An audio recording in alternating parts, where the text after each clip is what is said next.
This is the Kick for Friday, December 5th, 2014. I'm your host, Daddy Warpig.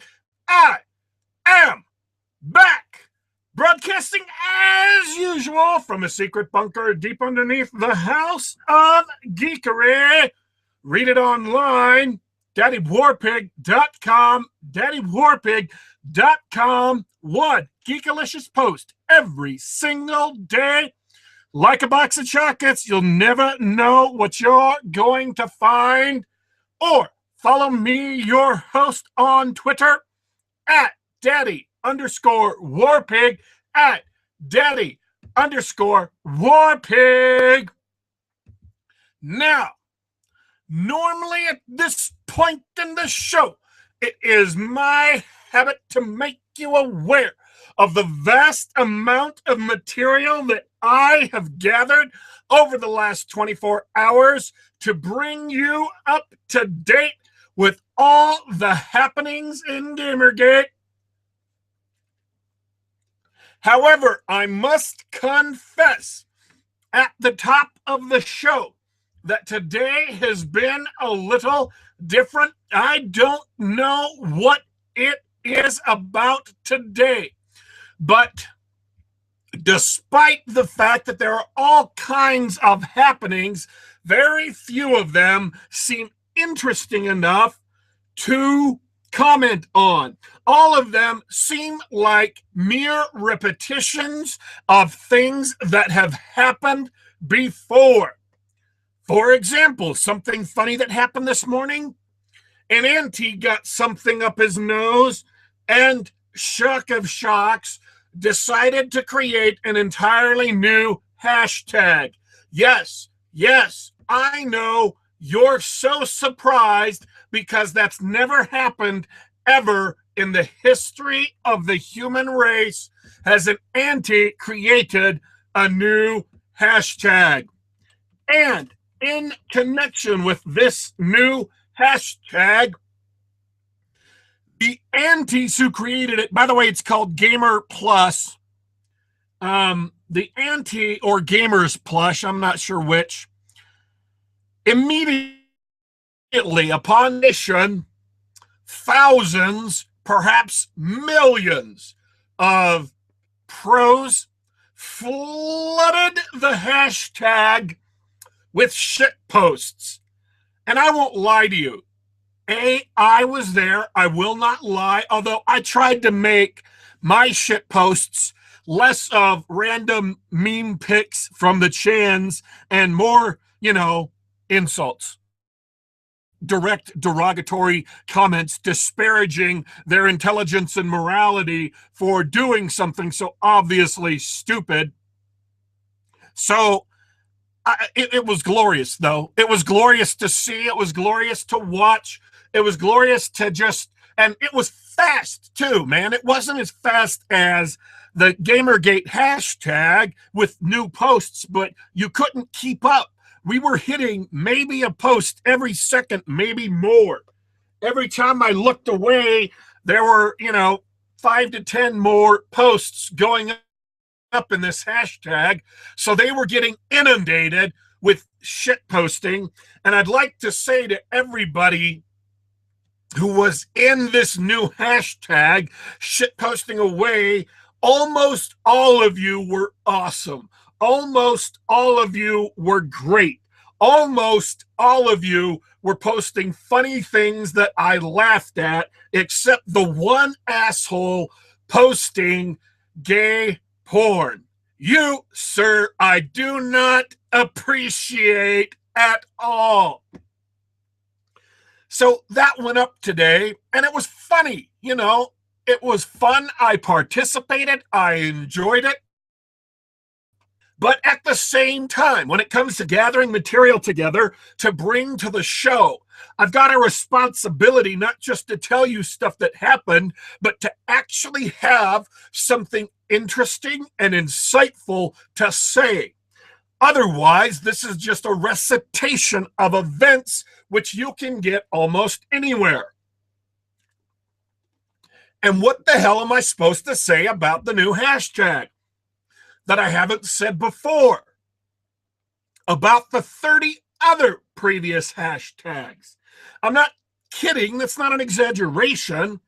I haven't sat down to exactly count each and every one, but there has been in the vicinity of 30 different, widely announced, proudly proffered anti-Gamergate hashtags. Stop Gamergate 2014. Stop Gamergate forever. We Heart. Op Love Net. I mean, it goes on and on and on. And what are you supposed to say that's unique and insightful that you haven't said before? I mean, yes, it's stupid. Why would another hashtag kill Gamergate when it hasn't before? Why? I mean, what has changed? What confidence do you have that this would make a difference today, of all days, December 5th? Is there some kind of federal holiday I don't know about that makes December 5th some kind of unique day? Did you sit down and consult an astrologer to determine whether Venus was rising or falling, whether Orion was showing up at the correct spot in the sky? What is it about the 5th? Did you sacrifice animals on an altar and burn incense that would make this particular use of a brand new random hashtag somehow become kryptonite for Gamergate? What? Come on. I would seriously like to know what you people are thinking. But it's not like I didn't think that the last 30 hashtags. Happenings today. Roguestar Games is trolling for suckers again, which actually I'm kind of happy about. Let me tell you the troll first before I go into why that makes me happy. He's he founded a Patreon, and he's offering $5,000 a month. If people can get $5,000 a month donating to his Patreon, he will never post about Gamergate again anywhere on the internet. Not just Twitter. Twitter, Tumblr, 8chan, Kotaku in Action, anywhere. Never again will Roguestar tweet, post anything about Gamergate ever again, as long as he gets $5,000 a month in his Patreon account. Now, of course, the antis went apeshit because they're lunatics. I'm sorry, you people expect me to be polite at this point? No, go talk to somebody else if you want politeness. I am all out of politeness for today, at least. I'm all out of patience for today, at least. If the antis weren't insane, they wouldn't be losing their shit over this. Literally, Wu has claimed that this constitutes the illegal crime of extortion and is claiming that she is going to the police to try and get them to bring charges of extortion against Roguestar, against Slade Valena. She was asking for him to get doxxed so that people could go and bring criminal complaints against Roguestar. For dozens of trolls leaping out of the woodwork to try and assault him and insult him and say, yes, I, a random anonymous person on the internet, am intimately familiar with the law, and this is extortion, and you, sir, you will go to jail. Well, that's the position of the antis. So why did this make me happy? Well, it made me happy because I take pleasure in seeing antis upset. I take pleasure in people who are so psychotically devoted to a cult of personality of liars, narcissists, abusers, and con men. Yes, that names 4 specific individuals, only one of whom is male: liars, narcissists, and con men. And the one I forgot, number 3, doesn't matter. These people who are devoted to this cult of personality, who worship these 4 individuals, who bow down in the morning to statues of these 4 individuals and anoint themselves with holy oils to these 4 individuals, whose lives are suffused with meaning because they love Saint Sarkisian.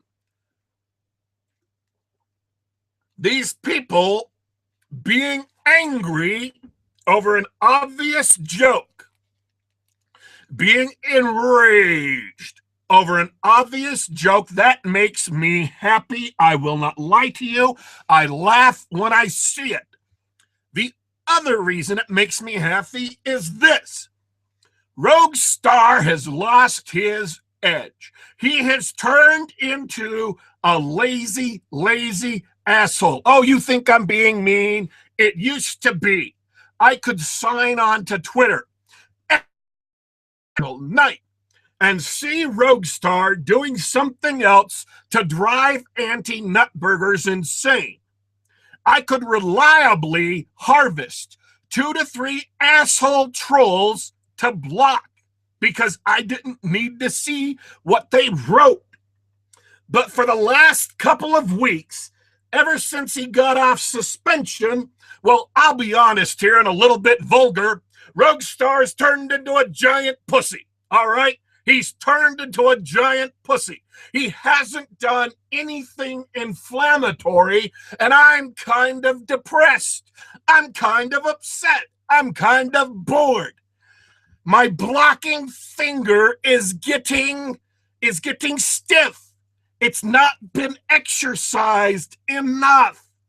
It makes me feel like I need to go out there and do inflammatory things just to find trolls to block. And that's an unusual feeling for me. So seeing Rogue Star go out there and say, hey, for $5,000, I'll get off the internet, and then watching Woo screaming that this is extortion and seeing dozens of anti-trolls leap out of the woodwork, it made me happy. I won't lie, because my blocking finger got some exercise finally. I got to block people who should be blocked, who are worthless, who contribute nothing to a discussion, who are merely trolls and or brainwashed cultists. And I thought to myself, finally, Rogue Star is out there doing what he's supposed to be doing. And so I got to block some people, and that made me happy. And this otherwise, kind of blah, kind of dull day. I mean, like I said, a lot of happenings, but nothing really compelling, nothing really super interesting. I can go on and on about Grand Theft Auto 5, right? People are upset about it. And some dude posted an entire article about it. He's on Twitter. He's from down under, though. He's not one of the mainstream video game critics that we would be familiar with. His name is Brendan Keogh, and I thought for a second it meant Keeley, because that's what I thought the name was. And I was like, oh, yeah, Keeley. He was that asshole from BlizzCon who took a generic statement about not being trolls on the internet and turned it into a personal request of Blizzard that people commit genocide against Gamergate. Wow, yeah, I could talk about him, but that was Geoff Keighley. It was not Brendan Keogh. I tried to look up this jerk to see what he did, like, for a living. And I'll tell you what happened with his Twitter account in a sec, but basically he's a nobody. He's a PhD candidate at a university in Australia. And from what I can tell, he's never done anything notable or significant except, and in fact, when I looked up his name, I got the name of an athlete, not him. He's not even notable enough to show up in the Wikipedia results I found. Basically, Grand Theft Auto 5 is evil, it's bad, it's crap, everything, all the lies that they told in this petition are true, and you should ban it because it's evil, and we should ban video games. That's from a self-proclaimed video game critic. Add that beside all of the antis saying they should have banned Grand Theft Auto 5, and Full Macintosh himself saying they should ban Grand Theft Auto 5. It makes me wonder when exactly censorship became a proud tradition of the antis. Because I've been paying attention for 3 months, and their entire position has been, of course we don't want to ban video games, you lying pros. Nobody wants to ban video games. Video games will never be censored, and you're evil, evil bastards for saying they will. And having heard that for 3 months, to go in 2 days, 2 days to flip right around to the opposite position, which is, of course we should ban all the games. Every single game that isn't SJW approved must be banned. I wonder when the hell that happened. Was there a memo these people all got? Was it psychic space rays sent out from Full Macintosh's brain? When the hell did we change that position to where it went from censorship is absolutely wrong and absolutely anyone who says we want to censor is evil to, oh yes, absolutely, we should censor all of these games? I don't know when that happened, but sometime in the last 2 days, a switch was flipped in all their brains and they all changed their minds. And so this worthless little nobody in Australia is merely the vanguard for the entire anti-movement. Now, what was it funny about his Twitter account? Well, that's another happening, which apparently I noticed, but went unnoticed by a lot of other people for reasons that haven't been made clear. A couple of days ago, they announced Twitter was going to be changing certain policies with how it blocks people. That once person A blocked you, for example, you would no longer be able to see person A's tweets. Now, this, despite being announced, isn't yet used. Only a few accounts have been affected, mine being one of them. Because as you know, I spend all my time on Twitter tweeting directly at Space Cat Gal, Quinspiracy, Free BDSM Girl, and all of these others all day, all the time, bitterly, rancorously arguing with trolls. Why, you go back through my feed and you'll find nothing but me personally, individually arguing with every single troll in the universe. Wait, no, that's a lie. In point of fact, if you go back through my feed, you'll notice that I almost never directly engage with antis except in rare circumstances. Now, someone said this is a setting, that you could go into settings and turn off people who could see who you have blocked to prevent them from seeing your tweets. I don't know if that's true or not. It's not a setting anywhere in my settings. I went and double checked. So I don't know if this is a setting that you can flip on and off by your choice. Anyone you've blocked from reading your tweets. I don't know if this is something that they do specifically to accounts that have been blocked many times or accounts that have been reported many times. It's not clear right now, but what is clear is building a bigger and better hug box for whining aunties to hide it, which wouldn't necessarily be a bad thing, except all of the lies that they tell each other are blindly, moronically repeated by all of their followers and the press, and go out the exact text of history. They lie, the media picks it up, that becomes the news.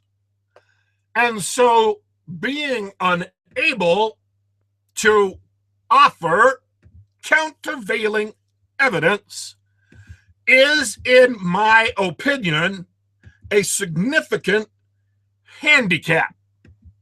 But on the other hand, these lies just make them look more and more insane. One of the sad facts of living in a hug box is that people who live outside of it will notice when you're getting more and more insane. They will notice when what you're saying doesn't jibe with the truth, or that what you say isn't at all sensible, reasonable. It doesn't make sense. A common person would look at it and go, wow, that makes no sense. So living in this hug box is going to make the news media who blindly report from this hug box look worse and worse. Well, I'm not sure how that will fall out, but I do know that it's not a good thing for openness and discussion. And it's not even a good thing for the antis, because people who are completely sheltered from any contravailing opinions, from any discussion, become more and more extreme, become more and more insane, become more and more rabid. And the antis themselves, by imposing this, will make themselves worse and worse and more reactionary and more hysterical. I don't mean that in the funny sense. I mean that in the standing on a chair screaming about a mouse sense. So this isn't good for the pros, but it isn't the antis either. Another happening today. And you can see these are all issues that keep on coming up again and again and again. We have adjusted our approaches as we discover new opportunities to advance the cause of ethics in games journalism. But the antis, despite being presented with overwhelming and copious evidence, are incapable. The top ones, the cheerleaders, the leaders, the most public ones, the who's, the trolls, the journos, are utterly incapable of adjusting either their tactics or their minds. They simply do not deal well with reality. Now, you can say, oh, that's mean, that's cruel, that's not true, and I will prove you wrong with 3.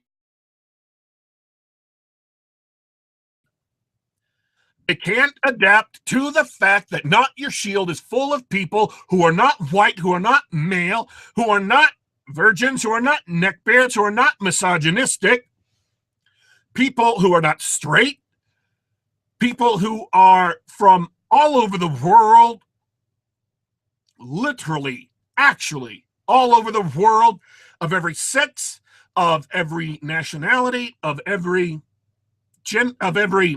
sexual orientation, color, ethnicity, whatever. We have them in Not Your Shield and Gamergate. And yet the anti still insists on this ancient, outmoded bullshit story. White American males and everyone else is a sock. I know that's a lie. You know that's a lie. They can't adjust to it. Which is why these stories keep on coming up again and again and again. New hashtag didn't work last time. Well, it'll obviously work this time. They don't have anything new in their playbook. Abuse, character assassination, lying. These are the only things they can bring to the table. And you wonder at what point this will all fall apart on them. At what point the abuse and character assassination and censorship will begin to fall apart. Some people have said this is already happening. I can't tell you when. I believe, and I have to explain, I'm going to use it anyway. I believe in an ontologically stable universe. That means I believe in a universe of cause and effect. I believe in a universe where you can observe that a specific atomic weight atom of uranium will have a 50% chance of decaying in a specific amount of time. And that once you know the natural laws behind that, once you know the laws of physics, you know that that's true for every single atom of U-238. The universe doesn't change the laws at will to spite certain people or help certain other people.